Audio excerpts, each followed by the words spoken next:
In the next 60 minutes here on Newsnight, mounting public pressure pays off in the war against illegal mining, with government now set to declare forests and rivers national security zones, but falls short of declaring a state of emergency. The president has made it very clear that we are moving a step that says that all the water bodies and the forest reserves are going to be national security zones. You know what that means? Red zone, no go. And we are now preparing to deploy permanent security forces in this area. Plus, anti-galamsey campaigners hint at massive protests to occupy the seat of government. Your children and your children's children's future, stay there.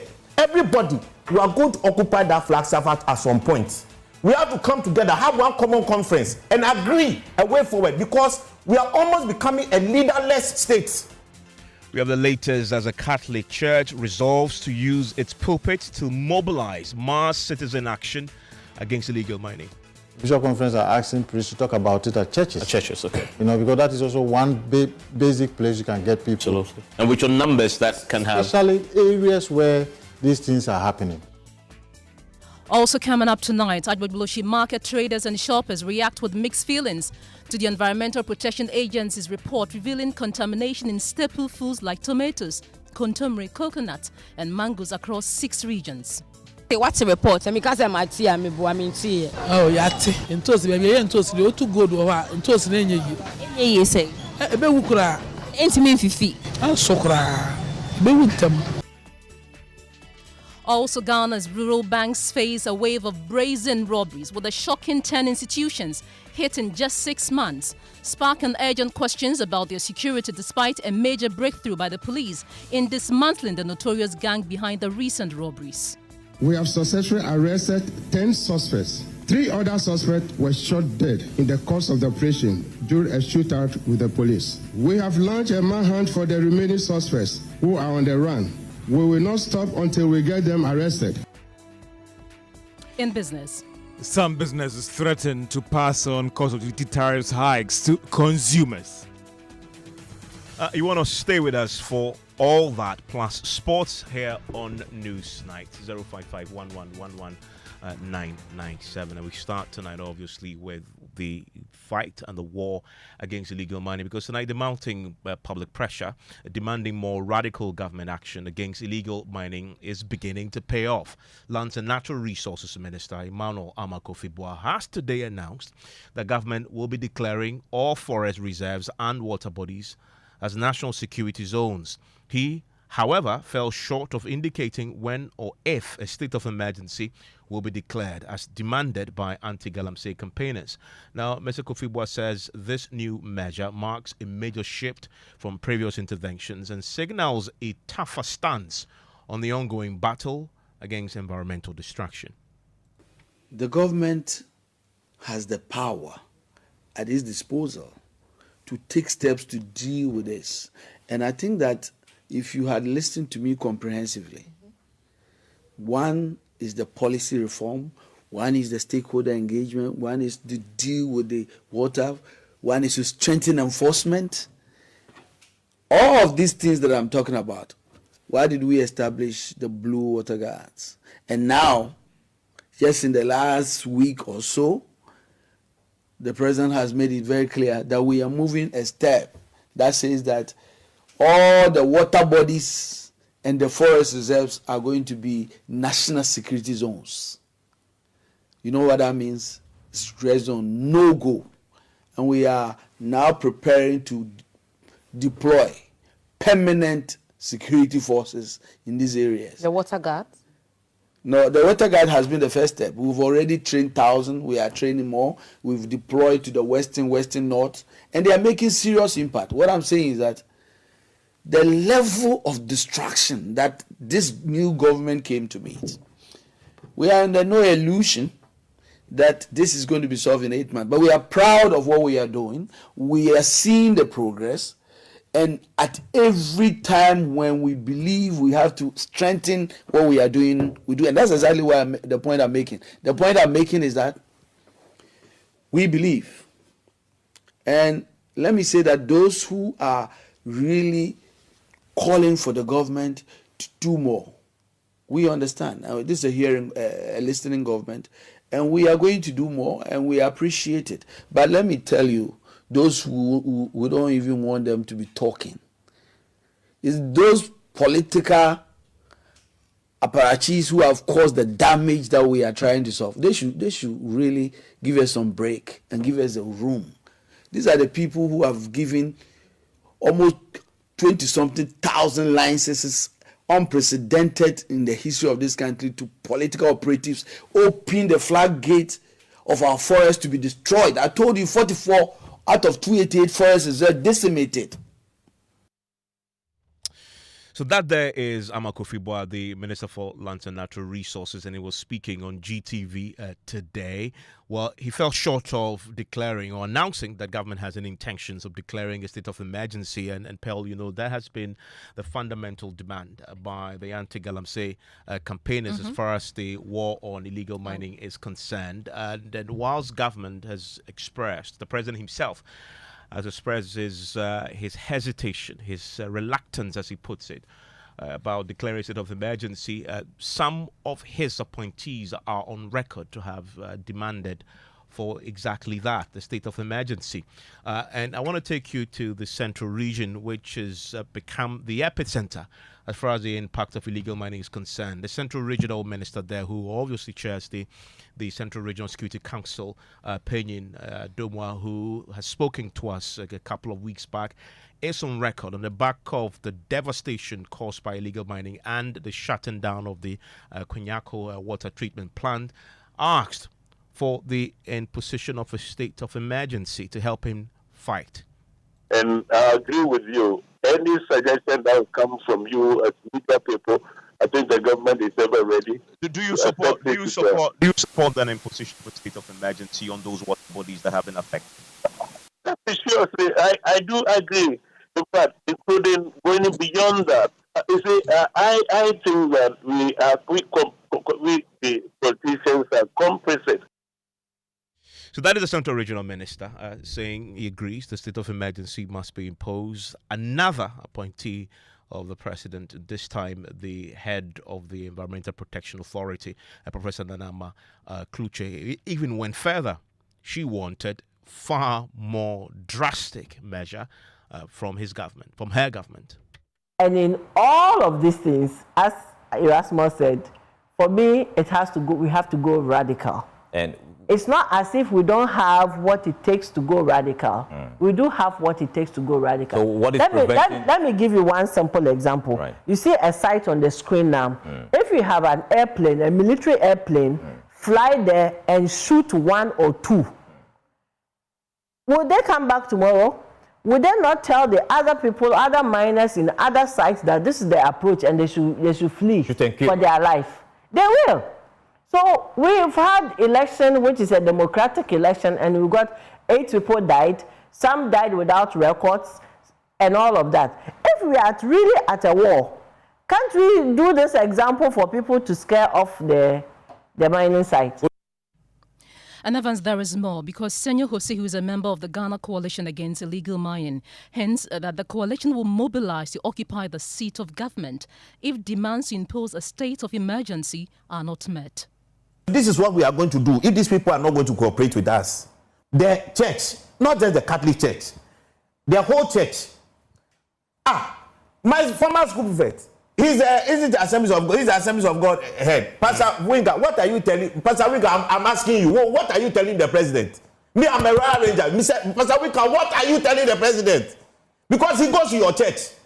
What is Assemblies of God telling the president? Catholics, what are you telling the people in cabinet? So if not, bring everybody together. The Alutam, right now, that's our option. Organized labor, you tag, forget about who wants to tell himself. Forget him. If you don't have common sense to think that you have to fight for your own future, your children and your children's future, stay there. Everybody, we are going to occupy that flag surface at some point. We have to come together, have one common conference, and agree a way forward, because we are almost becoming a leaderless state. When you see this, what does it look like? Well, he clashed with the Director of Mining at the Environmental Protection Agency, Michael Ali, who argued that a state of emergency is not needed just yet. We've all come to accept that illegal mining is a national security threat. Okay. We are not a military. We can only educate. We can only advise. But, Michael, so what is your advice to the president on? You said it's a national security problem. What is your advice there? Do you back the declaration of the state of emergency? EPA? I can't say about that, but I mean, when there is a need for it, and all of us are agreeing that there is a need for it, why not? But you remember you are a technical person. You've seen the problem. You said it's a national security issue. So you just have to give your advice. It's the president's job to. Does the EPA believe, from a technical point of view, that a state of emergency will help deal with the problem fundamentally? From my personal perspective, I don't think we have gotten there yet. Okay, so that's the president's line. I don't think the man speaking even believes in what he's saying. You heard his own language. You say this is a crisis. If you are sitting here, you are an EPA man, you are seeing this thing, you are telling what you... Let me tell you the conditions under which you are supposed to have what do you call it? A state of emergency. Look at the Constitution. Look at Article 31. Very clear. These are the conditions. Very summarized. War and armed conflict, natural disasters, floods, earthquake, public health crisis. Any situation that disrupts essential supplies or public safety. Which part of this English that anybody listening here doesn't understand? Can you treat mommy? Don't put banamla. What joke is this? Senor Hosifera insists there must be a ban on the importation of purified bottled water to force the political class to drink galamsey polluted water with the rest of the citizens. They have gotten back. We've not got the formal feedback from the presidency. What we eventually got, which we appreciate from the Minister of Lands and Natural Resources, they gave us a seat at the NIMOS so that we have visibility on what's going on. Okay. But like I repeat, the summary, the sweetness of the pudding is only in the eating. So if the effect of all that we are doing is meaningful, it should reflect in better stability in our water levels. Yeah. We have to use the forces of the state. To do and that is why you have a president in whom all our natural resources is entrusted upon in our constitution. Anyway. So this thing is neither here nor there. We repeat, all the water bodies, they should allow Ghana Water to publish on a daily basis if the president means well for us. He should start by 1st October, every single place where we process water, publish it. Let everybody track what is happening. Number 2, they must ban the importation of drinking water. Ban it. Purify. Mr. President, your house, you can't have some. Mr. Minister, your house, you can't have some. Mr. MP, your house, you can't have some. Mr. Businessman, you can't have some. If you don't suffer with the people, you can't cure their problem because their problem will look too far away from you. Like the children you are seeing there, it look like some places, even looking like Sudan or something like that. Some godforsaken, that's how that thing look like. Look at it like Sudan, Somalia, something like that. So they don't see it. Let it come to their doors. And in fact, I think that the gods of my village, we should ban any Accra person drinking water from the water leak.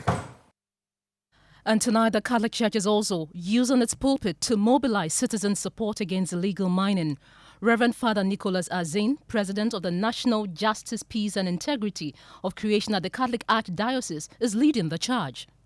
Well, there are different groups within the church that are talking for now. Okay. We want to come up later on and see what other things can we do besides the statement that was issued by the Bishop Conference. I mean, another thing I know that the church is also doing is that the Bishop Conference are asking priests to talk about it at churches. At churches, okay. You know, because that is also one basic place you can get people. Absolutely. And with your numbers that can have... Especially areas where these things are happening. So that they can rethink about the way things are going. I mean, it's not just about writing things here and there, but there should be some concrete things happening. So I know there's a group that I'm part of. We like the ones that we did last year. We want to see if we can get many more people to also see light in what we're doing, and then they can join hands, and then we see what to do, you know, to also advise the president. The voice of the people is the voice of God. I mean, something we all know. So when people start talking here and there, we should know that it is the voice of God. We shouldn't just ignore it, you know, because the Muslim people are talking about it. The Pentecostal and the other Christians, they are talking about, Catholics are talking about it, then who else should talk about it? Well, at least tonight we've heard from the Lands and Natural Resources Minister announcing that government will be declaring all forest reserves and water bodies as national security zones. I want to bring in Dr. Kenneth Ashigbe, CEO, Ghana Chamber of Mines. He's a convener of the Media Coalition Against Illegal Mining. Dr. Ashigbe, you've heard the announcement by the minister today. Does that meet your fundamental demand? Well, again, so that declaration of national security in the water bodies and the forest reserve. Well, we've had the minister also talk about the fact that we're going to have these forces permanently there. With the question we would want to ask, again, if you look at our press conference and our press statement, is the milestones and the timeline. So when is this going to be done? But you see, the state of emergency gives you other powers that this particular declaration, we don't know the details of it gives you. Well, currently one of the things that we should be asking for is the issue of forfeiture, confiscation of all of these weapons of mass destruction, the excavators. That would not be given to you under this arrangement that they are talking about. We have, is it the Minister of Agri distributing water pumps? That is an illegality because under Act 995, you would have to go to court with the people you have arrested, and then when that is done, before you can do the forfeiture. But under a state of emergency, you then can confiscate all of these excavators. Under a state of emergency, you will be able to confiscate every land that a chief has allowed galamsey, to take place on. You will not be able to do that under this particular arrangement that we're talking about.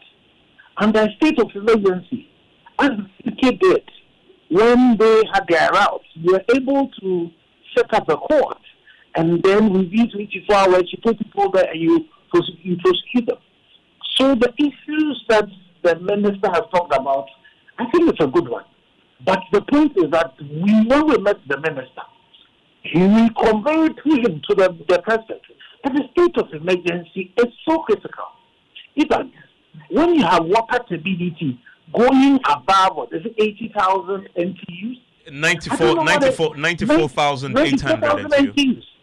I don't know what else you would need before it would warrant it. And, so we have the semantics that is happening. The president himself had alluded to that this particular environmental crime is a national emergency. And I'm not too sure what the difficulty is in declaring state of emergency in part. And so for us, we want to see the details of what the Minister of Land has announced, but we still think that it is not enough. With the crisis that is confronting us, we need some level of urgency that currently is not coming in. Then all of us, you see, as we see, we all don't know the level of heavy metals that are in our waters that are being treated by Ghana Water. The Minamata Convention is something Ghana has signed on too. But the mercury that is coming into our country, now currently a lot of the galamseyers, they bring people from Burkina Faso to use cyanide. And, if that is not handled well, like the way the large-scale mines handle it, then the challenge with that would even be worse. So for us, as a coalition, we believe that the agency that is required to ensure that we deal with this has to be seen. We're still waiting to see what Honorable Okujeto Ablakwa said that was going to happen. That, after the death of the age, His Excellency the President was going to demonstrate some more urgency. So we're still waiting for that. Dr. Ashigbe, thank you very much. Dr. Kenneth Ashigbe, CEO, Ghana Chamber of Mines. He's also the convener of the Media Coalition Against Illegal Mining. And I want to take you now to the market because the galamsey stretched his pretty dangerous, deadly hand to the food that you like most. Yes, Evan. So traders and shoppers at the Agbogboshi market have been reacting with mixed feelings to the EPA's report revealing contamination in staple foods like tomatoes, contumely, coconut and mangoes across 6 regions of Ghana. My colleague Noella Karen Yali has more in this report.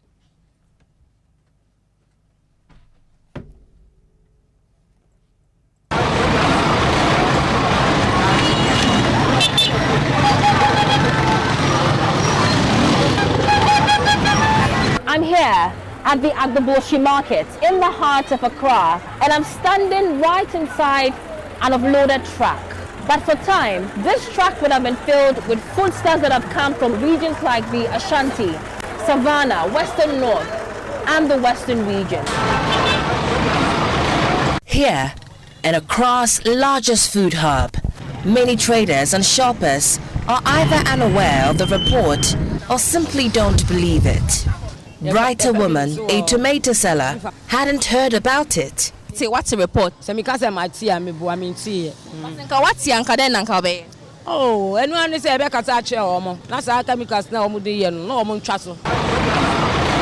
Others, like Ya Ekuma, had heard of the findings, but dismissed them as impossible. Oh, yate in toast there. We are in toast. You too good over in toast. You say, ebe wukura, ebe kunu yeni nyana. Intimate fifi. Sokra, ebe wuntem. For Ma Fosti, who sells contumely or cocoyam leaves, the claim is hard to believe. She insists the leafy vegetable could never grow on poisoned land. Matibete nenya no kresa. How do you know? Wey enu ankasa na esuogu so a etimi fifi efri tete amani fi ye minyi ekwa manya be 55 enya no kure se asase chemicals wo mu no contaminate ntumi fifi wo because ase ewura ni nyina ewo ho enti ebi ma. Some shoppers like Beatrice Larby say even if the food is contaminated, washing with salt is enough to remove the danger. Me pacho me dey answer I say me toy me kwa me den chinsuo bede warm water na me den chinsuo agu enchegu na ma wohoro ho ansa na me dey aye. What in say high levels of chemicals on cry we beto wa dey happen. Say meto. Say me nim kwa me fa so amaye a ebi nkam sa. For others, awareness of the contamination changes nothing. With few alternatives, they keep buying what is available. Yeah, I've heard a lot about it. They said it's not good. The chemicals inside can cause disease for humans that are using it, but... You still came to buy? Yeah. Why? Just to test some 2 things in it. Okay. You want to go and prepare food? Yes. So you can't do away with tomatoes? We can do away with it. Just we are trying our best. From poison soils in Kolongo to dinner tables right here in Accra, the danger is closer than you think. Illegal mining is not just destroying our water bodies, it may be sitting right in our plates. From the Agbogboshi market right here in Accra, I'm Noella Karen Yali, and this is JoyNews. And Pearl, the next time you go to the market, what will you do, knowing the levels of toxic substance in these staples? You know, a lot of the things that were mentioned, I have them at home. Yeah, but you bought them from somewhere. No, I didn't. I grow them at home. Oh, you grow them? Yes, I grow them. My father has a backyard farm? We have a backyard farm, so we don't buy in contumely, cocoyam leaves we don't buy. That's fascinating. You should learn from us. I'm going to be getting some from you then, henceforth. Thank you for sharing that.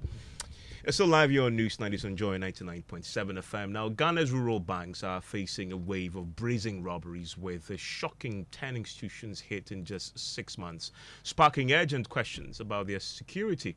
Now, a major breakthrough by the Ghana Police Service has brought some relief. A notorious gang behind these heists has been partially dismantled, with 10 suspects arrested and 3 killed in a fierce shootout with police. Now, police conducted targeted raids across Ashanti, Ahafo, Western, Central, and Eastern regions, recovering 14 firearms, ammunition, vehicles, and mobile phones.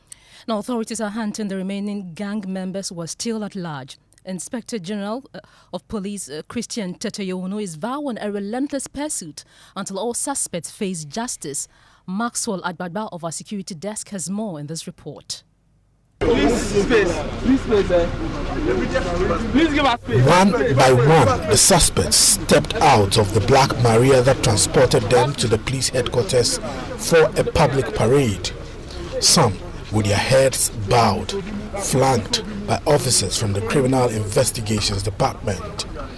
On display as part of the recovered exhibits were, among other items, 14 different types of weapons. They include 3 AK-47 assault rifles, 1 single-barrel gun with 1 AAA ammunition, 7 pump-action guns and 96 rounds of AAA ammunition, 3 pistols with 40 rounds of ammunition, cash sum, 6 vehicles, 4 motorbikes, and different types of mobile phones and jewelries. The Inspector General of COP Christian Tetoyono provided details of the operation. I'm delighted to announce that we have successfully dismantled the gang behind all these robberies. So far, we have successfully arrested 10 suspects. 3 other suspects were shot dead in the course of the operation during a shootout with the police. We have launched a manhunt for the remaining suspects who are on the run. We will not stop until we get them arrested.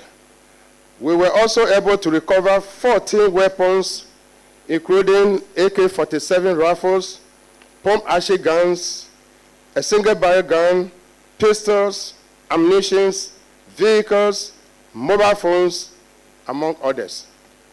He has a warning for other robbers out there. I would like to assure you that the police will continue to make life uncomfortable for criminal elements in our society.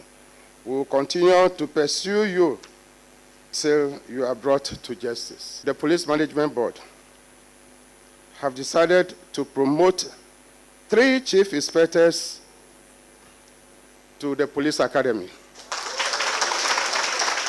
3 inspectors to chief inspector. 2 sergeants to inspector. 1 corporal to sergeant. 3 constables.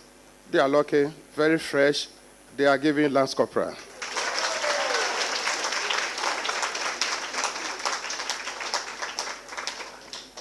To the senior officers, the police council will take a decision on them. Thank you very much.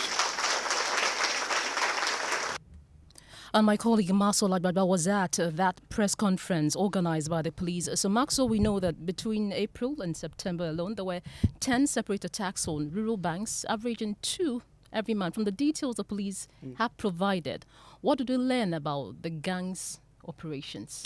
Well, today the police opened up about the painstaking investigations that they conducted for about 6 months to get to this point.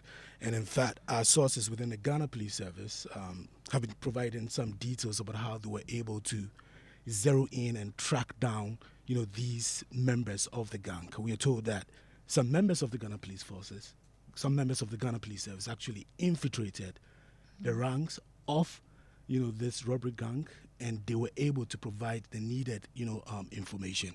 Now, another thing that we've been learning also is that police actually studied the modus operandi of this robbery gang.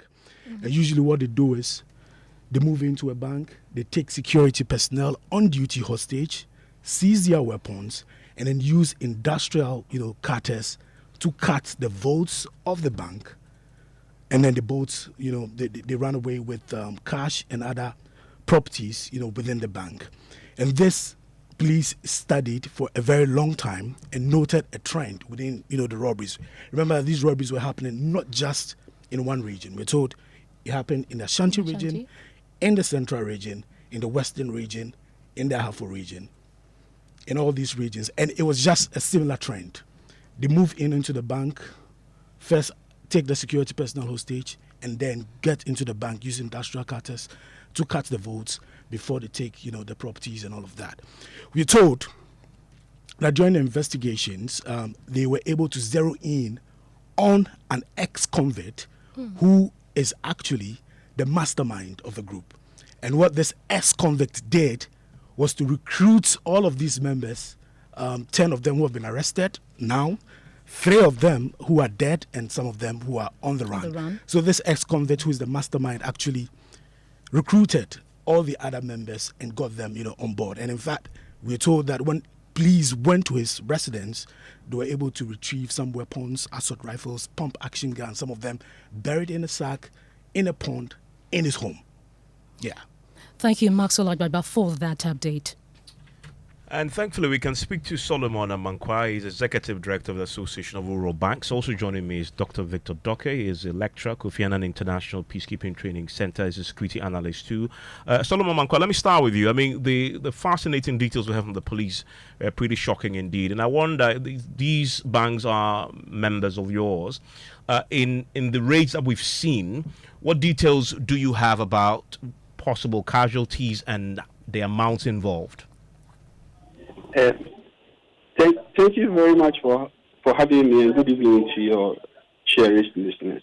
I think, first of all, I need to commend the Ghana Police Service for this swift work and professional work in arresting this suspect. Indeed, these robberies have caused a little bit of fear and distraction in some of the communities in which we operate. To sum up the collateral damage that our members or some of our members have suffered, it's huge. We can't quantify them. We don't have that some run into millions in terms of the physical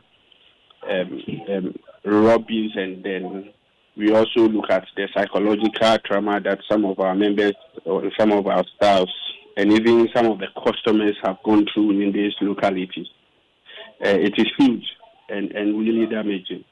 But we are grateful to Ghana Police Service for this arrest. I think this will send a strong signal, and it will safeguard our communities. Do you have adequate security at these rural banks across the country? Yes, we do. And indeed, for some time now, we've also urged our members to beef up securities. I mean, when you go to our local banks, we've indeed boosted security by investing in CCTV alarms.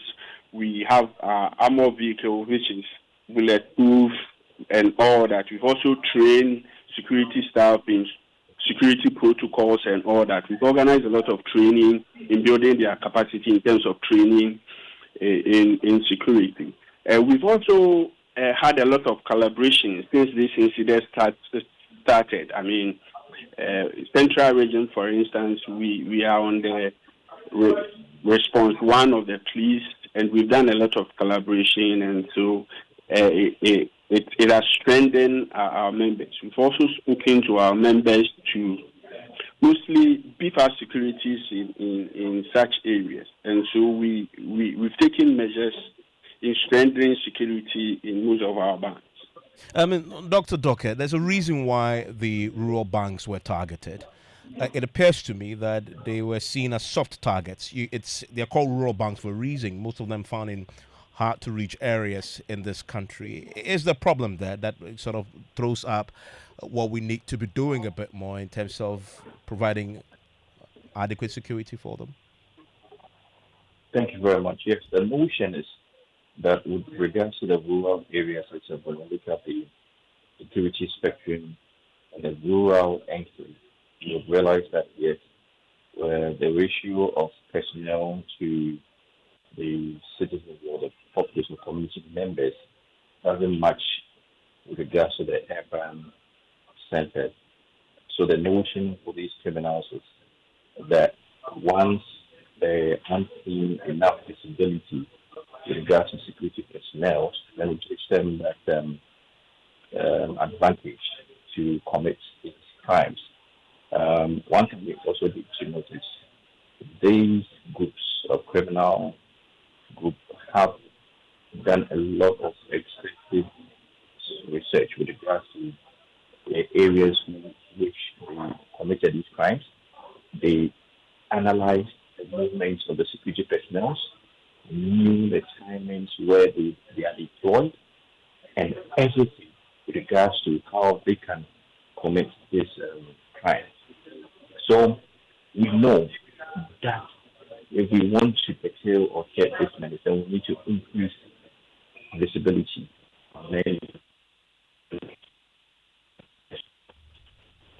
Dr. Doke, apologies, you're having a challenge with that connection there, unfortunately, but thank you very much for joining us. And I did just a quick word on the point that Dr. Doke was just making at the end.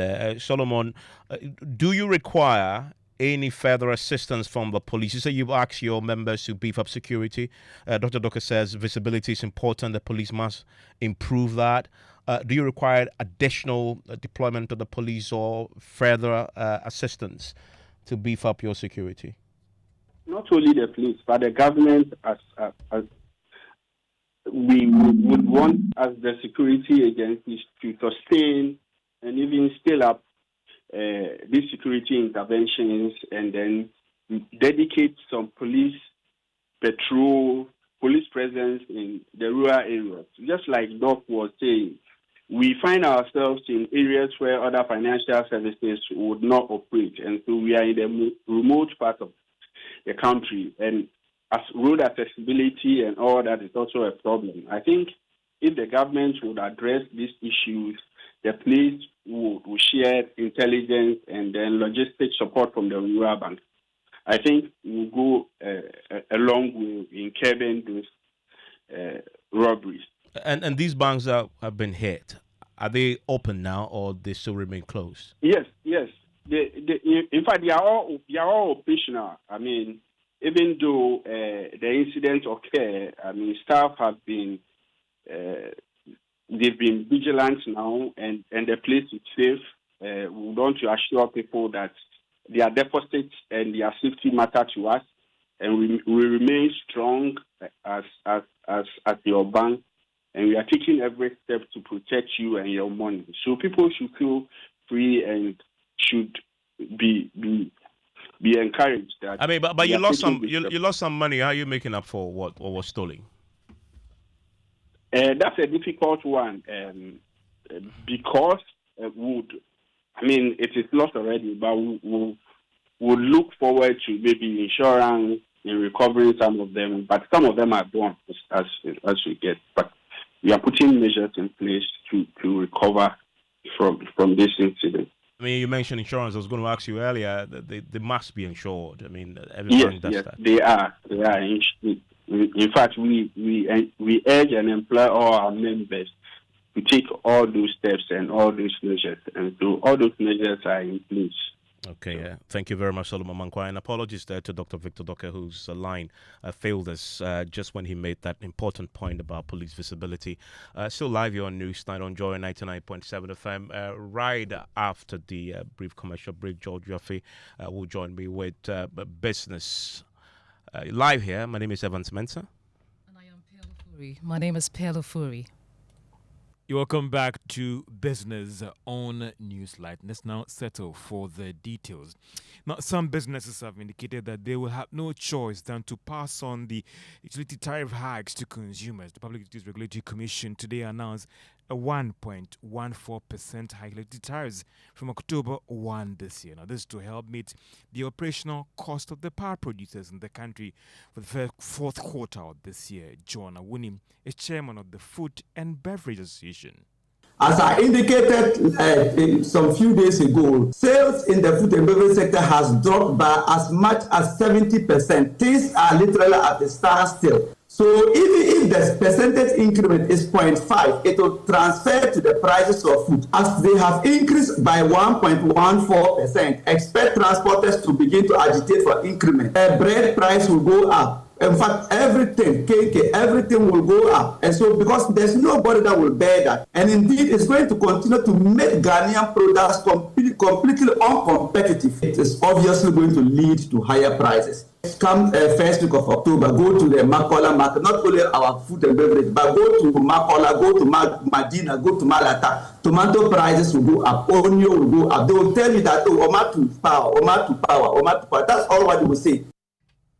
Chairman of the Food and Beverage Association, John Awunim.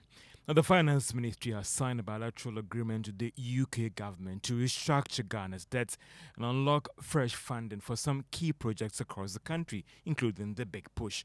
The move is part of initiatives by government to secure donor support for the country's economic growth. Finance Minister Dr. Tuforson believes this will make a way for more opportunities ahead. We began by signing a bilateral agreement to restructure the debt with France. We last week also completed the signing of the bilateral agreement with the China Exim Bank, and today we are going to sign an agreement with the UK. Obviously, our relationship with the UK dates back years, and signing with the UK concludes more or less our journey in a way that we know that the UK is with us in this important journey of recovery. We are seeing some significant signs of economic recovery since 2022. On his part, His Majesty's Trade Commissioner to Africa, John Humphrey, assured that the UK will continue to support Ghana's economy, including the country's flagship initiative, that is the 24-hour economy program. And by restructuring this debt in partnership with the Paris Club and G20, we're creating the fiscal space Ghana needs to deliver on its bold vision for the future, including the 24-hour economy and the Big Push initiatives. And these are not just slogans, they're transformative agendas that will drive jobs, drive innovation, and create prosperity for millions of people. His Majesty's Trade Commissioner to Africa, John Humphrey. The country recorded more than 900,000 international visitors between the fourth quarter of 2022 to the third quarter of 2023. Now, that's according to the latest Ghana International Travelers Report released by the Ghana Statistical Service today. More in this report. Out of this number, a little over 888,000 spent more than a day in Ghana, approximately spending 15.1 billion cedis within that period. However, those that spent just under 24 hours in the country, or let's say passengers that were in transit, recorded a total expenditure of 24 million cedis. Majority of these overnight visitors came to Ghana purposely to visit friends and relatives. Hotel emerged as the most used type of accommodation for these persons, despite the springing up of short-stay properties in the capital and other parts of the country. Most of these visitors were coming from America and other West African countries. In terms of tourist sites, Independence Square, Art Center, Kwame Nkrumah Memorial Park emerged as the most visited during the period. Places of preference for those who stayed in Ghana less than 24 hours included the Bisabrewa Museum as well as the Cape Coast Castle. Males consistently outnumbered their female counterparts across all age groups. In terms of age groups, persons between 36 to 64 years recorded the highest number of visits for each quarter when it comes to overnight stay and same-day visits. And that is a Business Desk report. An Agricultural Development Bank says it has instituted measures to help sustain the strong pickup in its profit after tax for last year. The bank in 2024 recorded a net profit of 35 million Ghana cedis, coming from a loss in 2023. Addressing shareholders at the bank's annual general meeting in Accra today, Board Chairman Kenneth Thompson says they have taken these actions to deal with the high non-performing loans. The issue with non-performing loans is, yes, it's an issue, but they say if you do the same thing and expect different results, you are mad. And we're doing things that are completely different to make sure that we collect the loans. Because collecting the loans is critical for the bank going forward. And over the last few months, the staff have been energized. We are taking different approaches. We are meeting debtors. We are renegotiating. We are making sure that we are at the top of the debtors' priority list. And slowly, we can see results. Kenneth Thompson is the board chairman of the Agricultural Development Bank. Now, Hyundai Motors and Investment Ghana officially launches all new 2026 Hyundai Palisade and making it a major step in the brand's commitment to delivering world-class vehicles and supporting Ghana's economy. Now, speaking to Joy Business, the launch of the event, country manager Ganesh Pelade said that the new addition reinforces Hyundai's strategy, providing advanced mobility for customers. Hyundai is always innovative. They always keep changing their models according to the customer demands and the market demand. And as I mentioned that Hyundai always change their models every 4 years.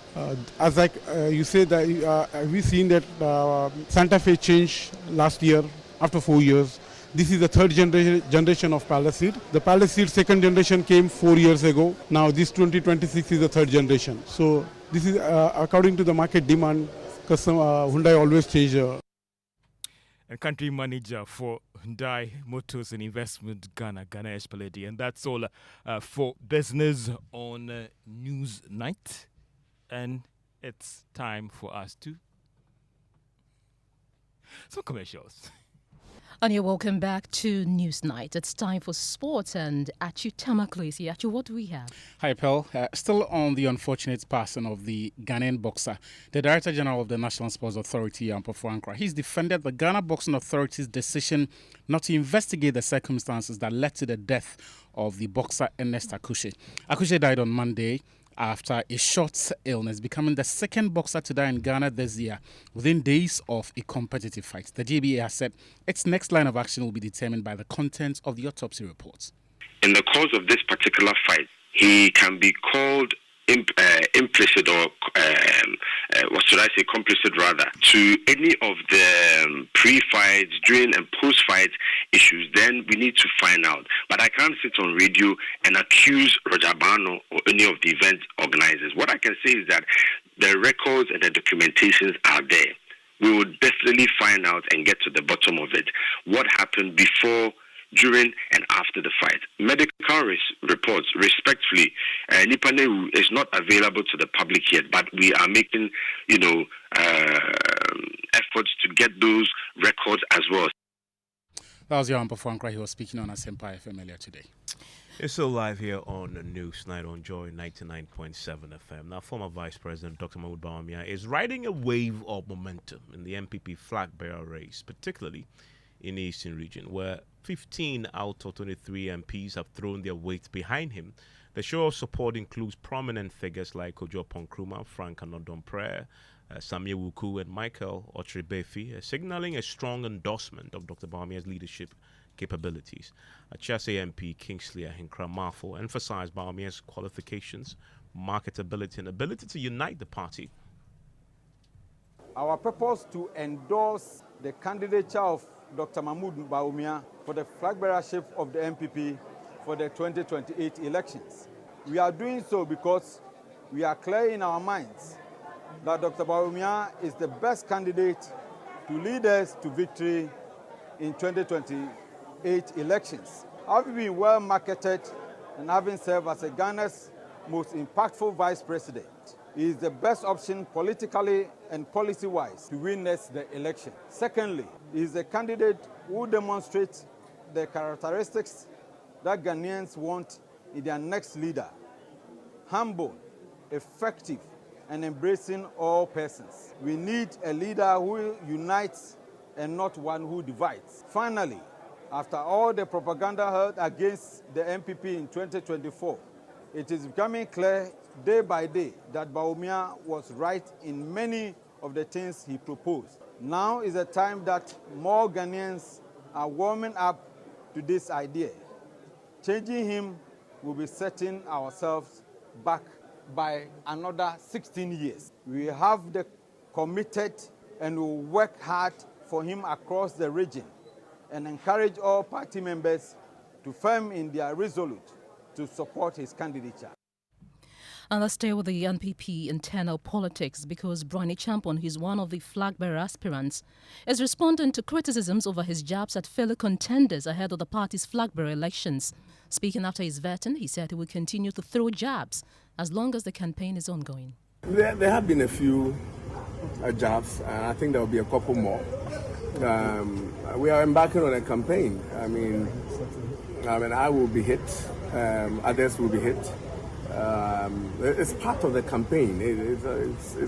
It's normal in our politics, except that wisdom must be applied for you to know the line beyond which you are infuriating somebody. That will make unity post-election difficult. But the regular jabs of pecking people's faces, those ones will happen. We just have to make sure that we don't poke the eyes, and that will become a problem.